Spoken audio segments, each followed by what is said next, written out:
Good morning. Welcome to another one of these. So we're Fulham away.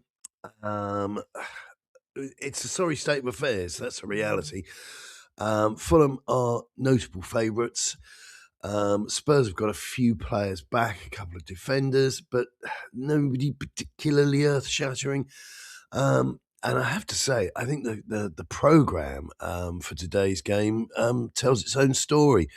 We've got a pitiful front cover with Ibisuma, Radu, and Richarlison as the poster boys for failure. There's a great line here on X from White Goodman. This has to be a parody account. You've slapped the three worst players amongst a very crowded field of pitiful underachievers as the face of this game. Seriously, though, FFS.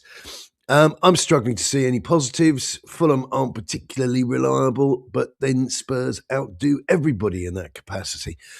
If there's no 3 points, because I'm afraid a point isn't really good enough, then any chit-chat that there was about ENIC having another man's name on an envelope or a list in a drawer somewhere needs to be severely investigated, because this is drifting into an abyss, quite frankly.